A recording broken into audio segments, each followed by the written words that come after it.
지금까지의 선거 조례 비춰본다면 이유부터 먼저 읽는다면 만장일치 가능성이 높고 중부터 먼저 읽는다면 반대 의견이나 보충, 별개 의견이 존재할 가능성이 상당히 높습니다. 그렇지만 강행 규정이 아닌 이상 오늘 탄핵심판 선고 시에 중부터 먼저 읽든 이유부터 먼저 읽든 만장일치적으로 예단할 수 없을 수도 있습니다. 헌법재판의 실문 제외에 따르면 만장일치의 경우에는 이유부터 먼저 읽고 중을 읽도록 하고 있는데 이 탄핵심판은 형사재판을 중용하도록 하고 있습니다. 미자재판과 선고 시에는 중만 읽고 만 반면에 형사재판 선고 시에는 자, 드디어 재판관들이 입장을 하고 있습니다. 만장일치는 이유부터 읽고 중부터 읽는 가능성이 되어 있습니다. 헌법재판관들이 입장을 밝혔고요. 저 중에서 좌파가 몇 명이고 우파가 몇 명이고 좌파가 4명입니다 우선. 아 그래요? 우파가 4명이고 헌법재판소장 원한대 어떤 이야기를 하는지 들어보시죠. 자 이제 한번 보십시오. 재판관들이 지금 드디어 선고를 할 것입니다.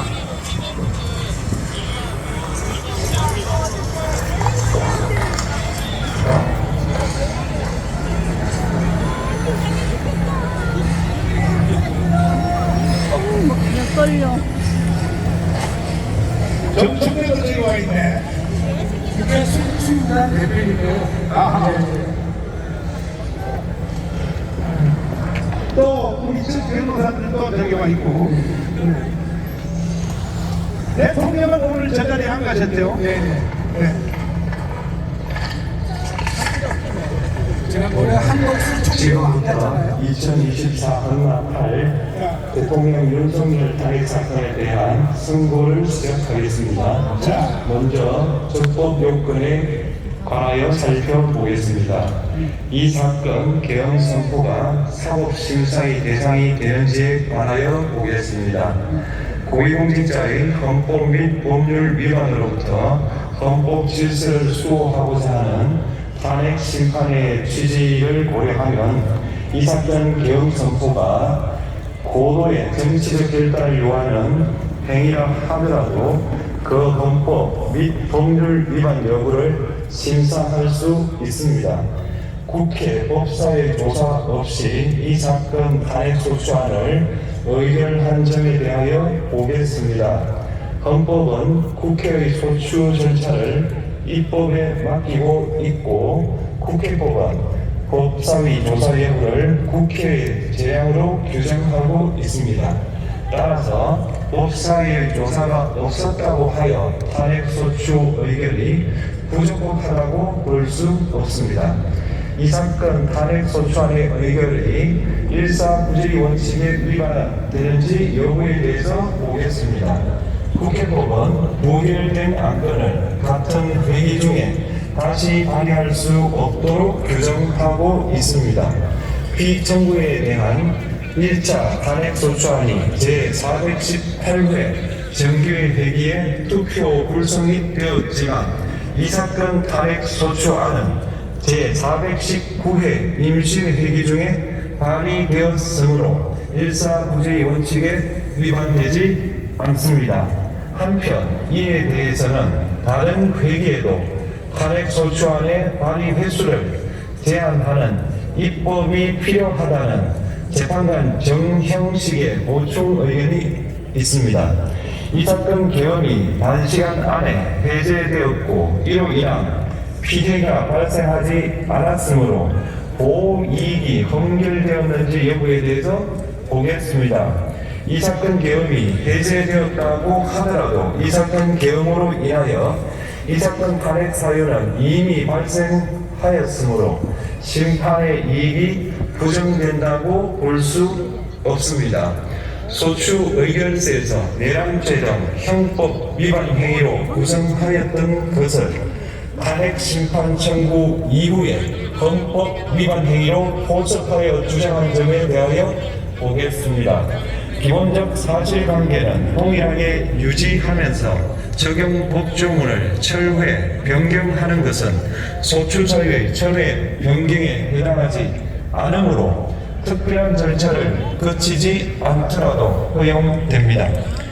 피청구인은 소추사유에 뇌란죄 관련 부분이 없었다면 의결 정족수를 충족하지 못하였을 것이라고 주장하지만 이는 가정적 주장에 불과하며 객관적으로 뒷받침할 만한 근거도 없습니다.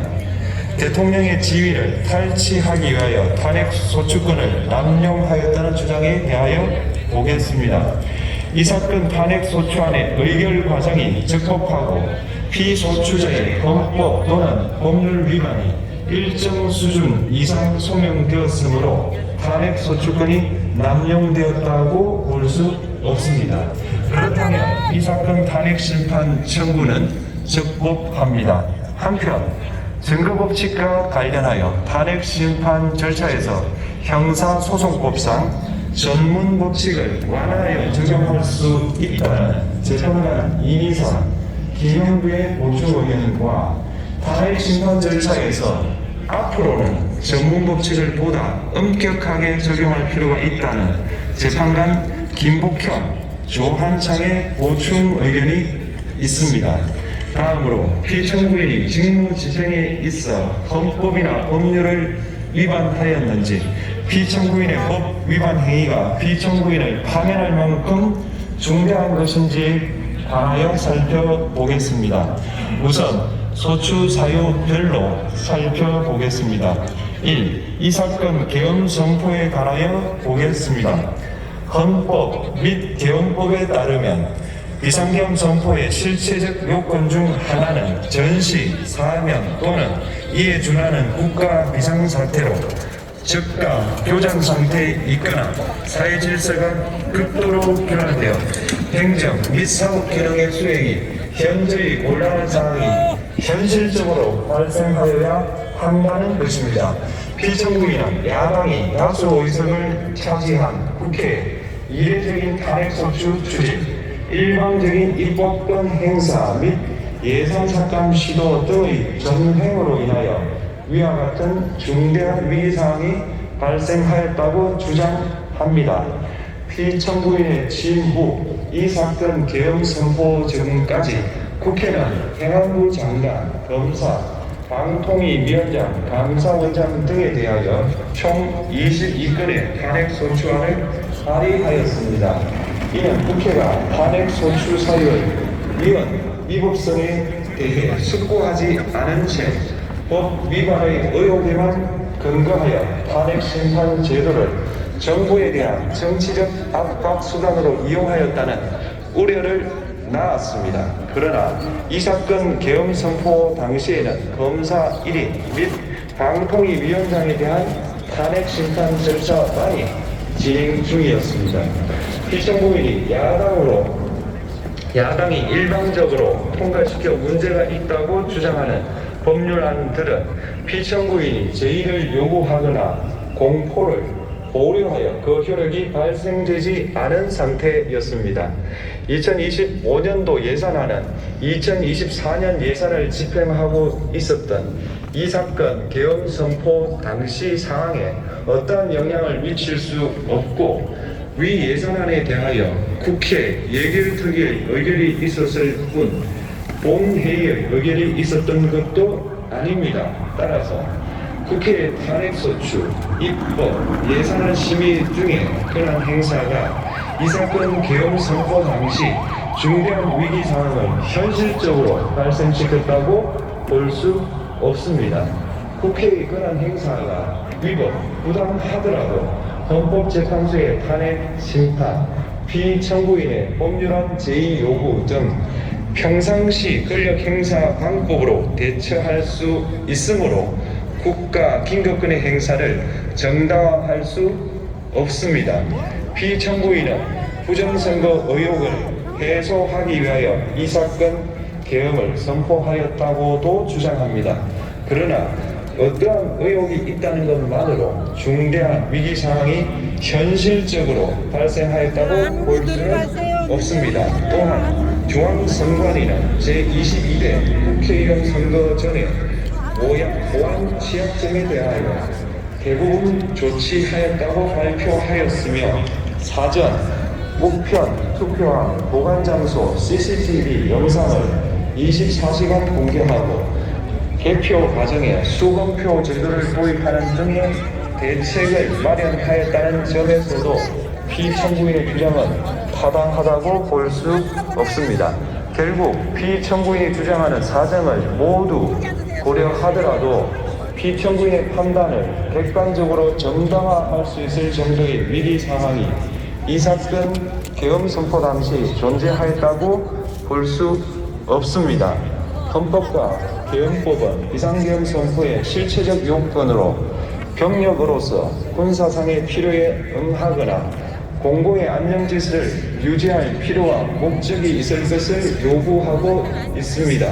그런데 피청구인이 주장하는 국회의 권한 행사로 인한 국정마비 상태나 부정선거 의혹은 정치적, 제도적, 사법적 수단을 통하여 해결하여야 할 문제이지 병력을 동원하여 해결할 수 있는 것이 아닙니다. 피청구인은 이 사건 계엄이 야당의 전횡과 국정위기 상황을 국민에게 알리기 위한 경고성 계엄 또는 호소형 계엄이라고 주장하지만 이는 계엄법이 정한 계엄 선포의 목적이 아닙니다. 또한 피청구인은 계엄 선포에 그치지 아니하고 군경을 동원하여 국회의 권한 행사를 방해하는 등의 헌법 및 법률 위반 행위로 나아갔으므로 경고성 또는 호소형 계엄이라는 피청구인의 주장을 받아들일 수 없습니다. 그렇다면 이 사건 계엄 선포는 비상계엄 선포의 실체적 요건을 위반한 것입니다.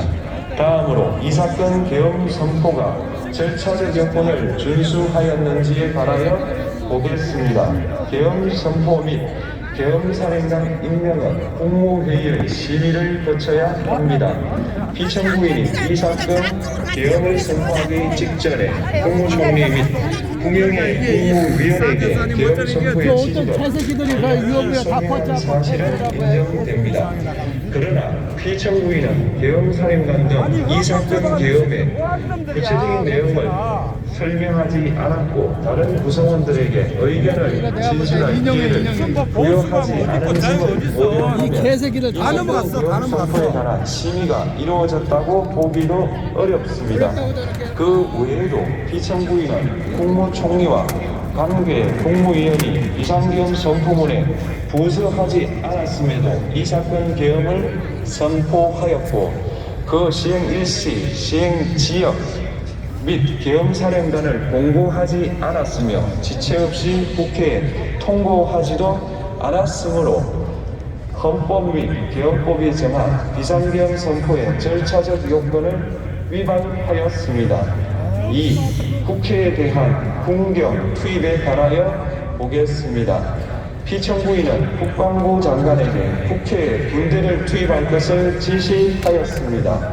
이에 군인들은 헬기 등을 이용하여 국회에 경례로 진입하였고 일부는 유리창을 깨고 공간 내부로 들어가기도 하였습니다. 피청구인은 육군 특수전 사령관 등에게 의결 정족수가 채워지지 않은 것 같으니 문을 부수고 들어가서 안에 있는 인원들을 끄집어내라 등의 지시를 하였습니다.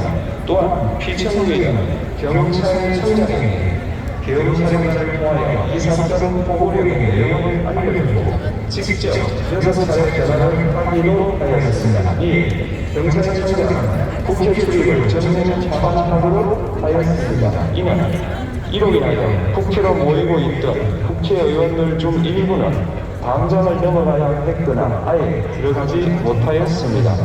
한편 국방부 장관은 필요시 체포할 목적으로 국군 방첩사령관에게 국회의장, 각 정당 대표 등 14명의 위치를 확인하라고 지시하였습니다. 피청구인은 국가정보원 1차장에게 전화하여 국군 방첩사령부를 지원하라고 하였고 국군 방첩사령관은 국가정보원 1차장에게 위 사람들에 대한 위치 확인을 요청하였습니다. 이와 같이 피청구인은 군경을 투입하여 국회의원의 국회 출입을 통제하는 한편 이들을 끌어내라고 지시함으로써 국회의 권한 행사를 방해하였으므로 국회에 계엄 해제 요구권을 부여한 헌법 조항을 위반하였고 국회의원의 심의 표결권, 불체포 특권을 침해하였습니다. 또한 각 정당의 대표 등에 대한 위치 확인 시도에 관여함으로써 정당 활동의 자유를 침해하였습니다. 피청구인은 국회의 권한 행사를 막는 등 정치적 목적으로 병력을 투입함으로써 국가 안전보장과 국토방위를 사명으로 하여 나라를 위해 봉사하여 온 군인들이 일반 시민들과 대치하도록 만들었습니다. 이에 피청구인은 국군의 정치적 중립성을 침해하고 헌법에 따른 국군 통수 의무를 위반하였습니다. 3. 이 사건 포고령 발령에 관하여 보겠습니다. 피청구인은 이 사건 포고령을 통하여 국회, 지방의회, 정당의 활동을 금지함으로써 국회에 계엄해제 요구권을 부여한 헌법조항, 정당 제도를 규정한 헌법조항, 대의민주주의 권력분리 원칙을 위반하였습니다. 비상계엄 하에서 기본권을 제한하기 위한 요건을 정한 헌법 및 계엄법 조항, 영장주의를 위반하여 국민의 정치적 기본권, 단체 행동권, 직업의 자유를 침해하였습니다. 4. 중앙선관위에 대한 압수수색에 관하여 보겠습니다. 피청구인은 국방부 장관에게 병력을 동원하여 선관위의 전산 시스템을 점검하라고 지시하였습니다. 이에 따라 중앙선관위 청사에 투입된 병력은 출입 통제를 하면서 당직자들의 휴대전화를 압수하고 전산 시스템을 촬영하였습니다. 이는 선관위에 대하여 영장 없이 압수수색을 하도록 하여 영장주의를 위반한 것이자 선관위의 독립성을 침해한 것입니다. 5. 법조인에 대한 위치 확인 시도에 관하여 보겠습니다. 앞서 말씀드린 바와 같이 피청구인은 필요시 체포할 목적으로 행해진 위치 확인 시도에 관여하였는데 그 대상에는 퇴임한 지 얼마 되지 않은 전 대법원장 및 전 대법관도 포함되어 있었습니다. 이는 현직 법관들로 하여금 언제든지 행정부에 의한 체포 대상이 될 수 있다는 압력을 받게 함으로 사법권의 독립을 침해한 것입니다. 지금까지 살펴본 피청구인의 법 위반 행위가 피청구인을 파면하려 하는 중대한 것인지 관하여 보겠습니다. 피청구인은 국회와의 대립상을 타개할 목적으로 이 사건 계엄을 선포한 후 군경을 투입시켜 국회의 헌법상 권한 행사를 방해함으로써 국민 주권주의 및 민주주의를 부정하고 병력을 투입시켜 중앙선관위를 압수수색하도록 하는 등 헌법이 정한 통치구조를 무시하였으며 이 사건 포고령을 발령함으로써 국민의 기본권을 광범위하게 침해하였습니다. 이러한 행위는 법치국가 원리와 민주국가 원리의 기본 원칙들을 위반한 것으로 그 자체로 헌법 질서를 침해하고 민주공화정의 안정성에 심각한 위해를 끼쳤습니다. 한편 국회가 신속하게 비상계엄 해제 요구를 결의할 수 있었던 것은 시민들의 저항과 군경의 소극적인 임무 수행 덕분이었으므로 이는 피청구인의 법 위반에 대한 중대성 판단에 영향을 미치지 않습니다. 대통령의 권한은 어디까지나 헌법에 의해 부여하는 것입니다. 피청구인은 가장 신중히 행사되어야 할 권한이 국가 기능권을 헌법에서 정한 한계를 벗어나 행사하여 대통령으로서의 권한 행사에 대한 불신을 초래하였습니다. 피청구인이 취임한 이래 야당이 주도하고 이례적으로 많은 탄핵소추 인하여 여러 고위공직자의 권한 행사가 탄핵 심판 중 정지되었습니다. 2025년도 예산안에 관하여 헌정사상 최초로 국회 예산결산특별위원회에서 정해뒀듯이 감액에 대해서만 야당 단독으로 의결하였습니다. 피청구인이 수립한 주요 정책들은 야당의 반대로 시행될 수 없었고 야당은 정부가 반대하는 법률안들을 일방적으로 통과시켜 피청구인의 제2요구와 국회의 법률안 의결이 반복되기도 하였습니다.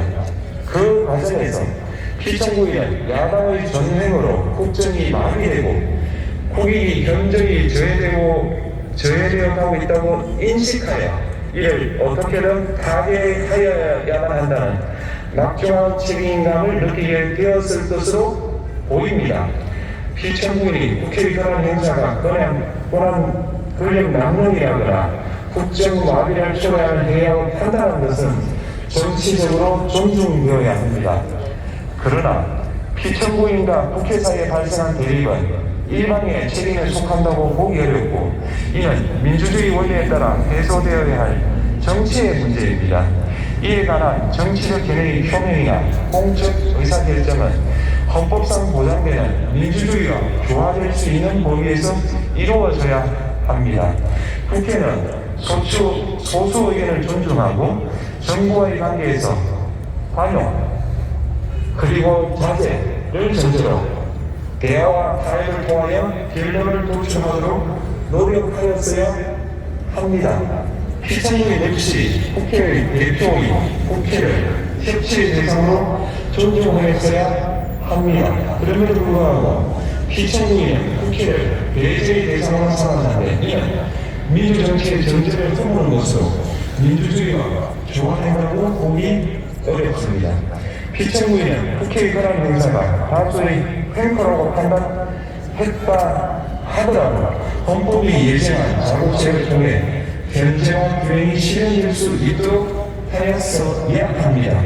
피청구인은 취임 때로부터 약 2년 후에 치러진 국회의원 선거에서 피청구인이 국정을 주도하도록 국민을 설득할 기회가 있었습니다. 그 결과가 피청구인의 의도에 부합하지 않더라도 야당을 지지한 국민의 의사를 배제하려는 시도를 하여서는 안 되었습니다. 그럼에도 불구하고 피청구인은 헌법과 법률을 위반하여 이 사건 규명을 선포함으로써 국가 긴급권 남용의 역사를 재현하여 국민을 충격에 빠뜨리고 사회, 경제, 정치, 외교 전반 전 분야의 혼란을 야기하였습니다. 국민 모두의 대통령으로서 자신을 지지하는 국민을 초월하여 사회 공동체를 통합시켜야 할 책무를 위반하였습니다. 국민을 동원하여 국회는 헌법기원의 권한을 훼손하고 국민의 기본적인 권리를 침해함으로써 헌법소의 책무를 저버리고 민주공화국의 주권자인 대한민국 국민의 책임을 중대하게 배반하였습니다. 결국 피청구의 위법 행위는 국민의 신임을 배반한 것으로 헌법소의 관점에서 용납될 수 없는 중대한 법 위반 행위에 해당합니다. 피청구의 법 위반 행위가 헌법 질서에 미친 부정적 영향과 파급 효과가 중대하므로 피청구인을 파면함으로써 얻는 헌법소의 이익이 대통령 탄핵에 따르는 국가적 손실을 압도할 정도로 크다고 인정됩니다. 이에 재판관 전원의 일치된 의견으로 주문을 선고합니다. 탄핵 사건이므로 선고 시각을 확인하겠습니다. 지금 시각은 오전 11시 22분입니다. 주문 피청구인 대통령 윤석열을 파면합니다.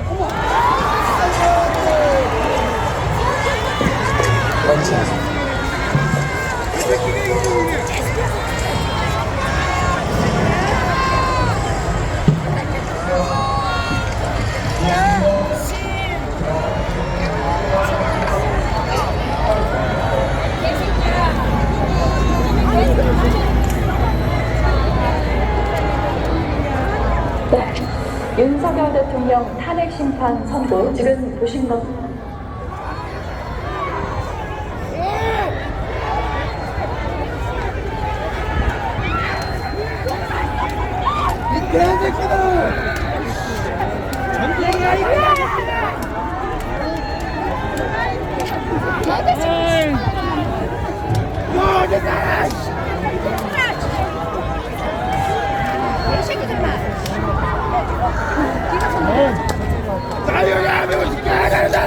새끼들아! 진짜 씨! 아 김영호 김영호 어딨어! 씨발 새끼야! 망했어! 저기보자! 씨발! 씨발 새끼야! 국회를 쫓아가야 돼! 이 씨발 새끼들! 아! 씨발 새끼야! 이러면 안 돼!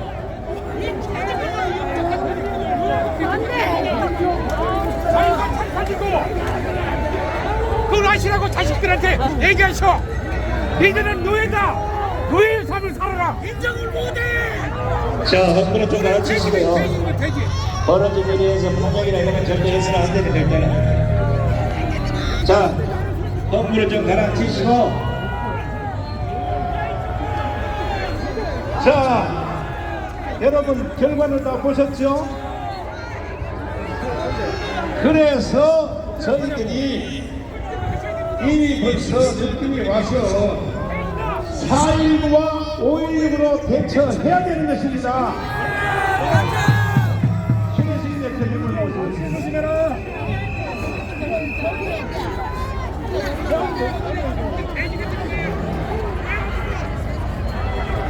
아니, 저는 일치 탄핵이거든요. 네. 이거 이해할 수 있나요? 어제 저녁에 여러 가지 분위기가 안 좋고 좀 황당한 정보들이 들어와서 어제 사랑제일교회에 다 모이지 않았습니까? 300여 분 정도가 모여서 국민저항위원회를 만들자고 목사님께서 제안을 하셨고 300여 분이 모인 이유가 있습니다. 그래서 그 자리에서도 어제 비공식적으로 저희가 말씀을 드렸는데 오늘 분위기가 굉장히 안 좋다. 그러나 조금 기대해 볼 수 있는 부분도 있겠지만 우리가 준비를 해야 된다. 그래서 300여 명의 시민단체, 언론계 그리고 일반인들 포함해서 전문가 포함해서 300여 명의 저항위원회를 어제 결정합니다. 얘네들이 싸워줘야지. 오늘의 사건을 대비하기 위해서 국민저항위원회를 만들어서 본격적으로 국민저항에 나서기로 했습니다. 이제 대한민국은 더 이상 국회와 사법부를 믿고 갈 수가 없다. 이걸 그냥 판단하고 국민저항위원회를 만들어서 본격적인 국민저항에 나서야 됩니다. 받아들일 수 없어. 헌법재판소 판결을 보면 대통령이 개헌을 판결이 선포되는 것을 여러분들도 보셨겠지만 홍장원의 메모는 조작됐고 대통령은 국회의원들을 끌어내라고 한 사실이 없음에도 불구하고 언제나 조작된 여론과 조작된 증거에 의해서 대통령을 탄핵했기 때문에 우린 이거를 인정할 수가 없는 겁니다. 여러 번 여러분들께 말씀을 드렸습니다. 저희가 운동을 하면서 당연히 탄핵 기각을 중심으로 했지만 분위기가 굉장히 좋지 않아서 여러분들께 세세하게 다 말씀을 드릴 수가 없었습니다. 어제까지도 대통령실과 또 국회의원들, 국민의힘은 4대4 탄핵 기각을 준비하고 대통령은 대통령실로 복귀하려고 했습니다. 그러나 여러 가지 정보들과 사항들이 안 좋아서 저희는 언제 앞으로는 안주 앞으로 계속 이동을 하게 된 겁니다. 여러분들 정말 놀래고 화나고 분노하는 일이 또 박근혜 대통령 탄핵 이후에 또 벌어진 거 아니겠습니까? 그러나 전광훈 목사님은 어제 300여 명의 국민저항위원회를 만들어서 이 사태를 해결하고 대한민국을 바로 세우려는 그러한 선지적인 결단을 내리겠습니다. 여러분들 너무 흥분하지 마시고 우리는 이제 국민저항위원회를 중심으로 이 사태를 해결해 나가겠습니다. 오늘 헌법재판소의 판결을 보면서 야, 헌법재판소가 여러분들 검찰입니까? 수사를 했습니까? 수사 안 했죠? 그저 언론에 나온 내용들을 그대로 담아서 발표를 했습니다. 정말 이해할 수가 없는 일입니다. 홍장원의 메모는 신의 한 수가 빈적 감정을 통해서 가짜로 드러나지 않았습니까?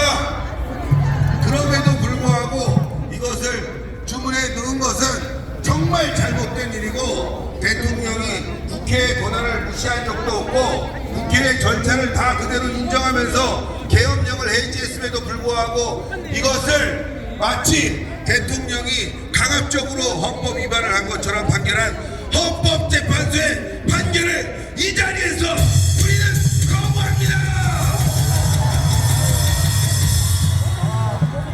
그래서 어제 300여 명이 모여서 국민저항위원회를 만들어서 우리는 광화문에서 1000명이 모여서 이 사태를 해결하고자 노력할 것입니다. 여러분들도 함께 해주십시오. 지금 대한민국은 적파냐 자유민주주의를 지키는 것이냐 그 기로에 서 있다는 것을 분명히 인식해야 됩니다. 전광훈 목사님과 함께 광화문에서 국민 저항 운동을 시작하겠습니다. 함께 해주십시오. 자, 저는 국민혁명의장으로서